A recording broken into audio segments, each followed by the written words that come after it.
इलाहाबाद उच्च न्यायालय ने फैसला सुनाया है कि सिर्फ वैवाहिक विवाद में शामिल होने से, खासकर अगर आपका उसमें कम रोल है, तो वो पब्लिक एम्प्लॉयमेंट देने से मना नहीं कर सकते। न्यायालय ने अधिकारियों की आलोचना की क्योंकि उन्होंने एक सक्सेसफुल कैंडिडेट को अपॉइंटमेंट देने से मना कर दिया बिना कुछ सोचे समझे। Background of the case. ये मामला बाबा सिंह बनाम उत्तर प्रदेश राज्य और अन्य WRIT N1 2055 ऑफ 2024 याचिकाकर्ता बाबा सिंह ने दायर किया था, जिसमें उन्होंने उत्तर प्रदेश के लघु सिंचाई विभाग में सहायक बोरिंग तकनीशियन के रूप में अपनी नियुक्ति से इनकार को चुनौती दी थी। 2019 में उत्तर प्रदेश अधीनस्थ सेवा चयन आयोग UPSSC ने सहायक बोरिंग तकनीशियनों की भर्ती के लिए विज्ञापन संख्या 06 परीक्षा 2019 जारी किया था। चयन प्रक्रिया में एक प्रतियोगी परीक्षा शामिल थी, जिसे सिंह ने जुलाई 2022 में सफलतापूर्वक पास कर लिया। सिलेक्ट लिस्ट में 108 क्रमांक पर आए, लेकिन डॉक्यूमेंट वेरिफिकेशन के दौरान उनके खिलाफ एक आपराधिक मामला लंबित होने के कारण उन्हें नियुक्ति देने से इनकार कर दिया गया था। आपराधिक मामला शिकायत मामला संख्या 4792/2021 सिंह के भाई की पत्नी ने दायर किया था, जिसमें सिंह सहित उनके पति के परिवार द्वारा मानसिक और शारीरिक उत्पीड़न का आरोप लगाया गया था। भारतीय दंड संहिता IPC की धारा 498A, धारा 323 IPC और दहेज निषेध अधिनियम 1961 की धारा 4 के तहत सिंह ने तर्क दिया कि जब तक समन जारी नहीं किया गया, उन्हें इस शिकायत के बारे में पता नहीं था। सिंह के सफल चयन और सत्यापन प्रक्रिया पूरी होने के बावजूद लघु सिंचाई विभाग के मुख्य अभियंता ने लंबित मामले का हवाला देते हुए उनकी उम्मीदवारी अस्वीकार कर दी। सिंह ने पहले इलाहाबाद उच्च न्यायालय रिट ए संख्या 21694/2023 का दरवाजा खटखटाया था, जिसके परिणाम स्वरूप विभाग को उनके प्रतिनिधित्व पर पुनर्विचार करने का निर्देश दिया गया था। हालांकि विभाग ने उनकी नियुक्ति को अस्वीकार करने के अपने फैसले को बरकरार रखा, जिसके कारण सिंह ने वर्तमान रिट याचिका दायर की। Legal issues involved. न्यायालय ने 2 लीगल क्वेश्चंस पर गौर किया। पहला, पब्लिक एम्प्लॉयमेंट के लिए सूटेबिलिटी। क्या उम्मीदवार के परिवार के सदस्यों के बीच वैवाहिक विवाद में शामिल होने के आधार पर उसे सार्वजनिक रोजगार से वंचित किया जाना चाहिए? दूसरा, 1958 के सरकारी आदेश के तहत एंटीसीडेंट वेरिफिकेशन। क्या नियुक्ति करने वाले अथॉरिटी और जिला मजिस्ट्रेट ने 28 अप्रैल 1958 के सरकारी आदेश के तहत अपने कर्तव्यों का पालन किया, जो सार्वजनिक सेवा में उम्मीदवारों के लिए एंटीसीडेंट्स के सत्यापन का मार्गदर्शन करता है। मामले की सुनवाई इलाहाबाद उच्च न्यायालय के न्यायमूर्ति JMJ मुनीर ने की, जिन्होंने अधिकारियों द्वारा अपनाई गई प्रक्रिया पर महत्वपूर्ण टिप्पणियां की।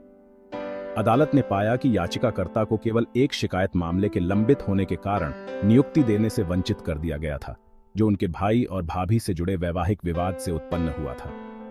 न्यायालय ने जोर देकर कहा कि वैवाहिक विवादों में सामान्य आरोपों के आधार पर रोजगार देने से इनकार करना बिना उम्मीदवार की कोई सब्सटैंशियल इन्वॉल्वमेंट के 1958 के सरकारी आदेश की भावना के विपरीत है, जिसका उद्देश्य यह सुनिश्चित करना है कि आपराधिक एंटीसीडेंट्स वाले व्यक्तियों को सार्वजनिक सेवा में नियुक्त न किया जाए। न्यायाधीश ने प्रकाश डाला, सरकारी आदेश के पीछे नीति आपराधिक इतिहास वाले व्यक्तियों को सार्वजनिक सेवा में प्रवेश करने से रोकना है, न कि योग्य उम्मीदवारों को बाहर करने के लिए जो वैवाहिक कलह के कारण उत्पन्न होने वाली शिकायतों में उलझे हुए हैं। न्यायालय ने सर्वोच्च न्यायालय के पिछले फैसलों का हवाला दिया, विशेष रूप से संदीप कुमार बनाम पुलिस आयुक्त 2011 और अवतार सिंह बनाम भारत संघ 2016। इन मामलों में सर्वोच्च न्यायालय ने फैसला सुनाया था कि मामूली या तुच्छ अपराध, खासकर वे जो पारिवारिक विवादों से उत्पन्न होते हैं, सार्वजनिक रोजगार से वंचित करने का आधार नहीं होना चाहिए। निर्णयों में इस बात पर जोर दिया गया कि रोजगार सत्यापन के दौरान नैतिक अधमता वाले गंभीर अपराधों पर विचार किया जाना चाहिए। छोटे मोटे विवादों, खासकर वैवाहिक संदर्भों में अलग तरह से व्यवहार किया जाना चाहिए। की आर्ग्यूमेंट्स एंड कोर्ट्स एनालिसिस। पहले, याचिकाकर्ता द्वारा तर्क सिंह के वकील चंदन शर्मा ने तर्क दिया कि उनके मुवक्किल ने भर्ती प्रक्रिया के सभी चरणों को निष्पक्ष रूप से पार कर लिया था और यह कि लंबित शिकायत उनके पेशेवर आचरण से असंबंधित पारिवारिक का डिस्कॉर्ड का परिणाम थी।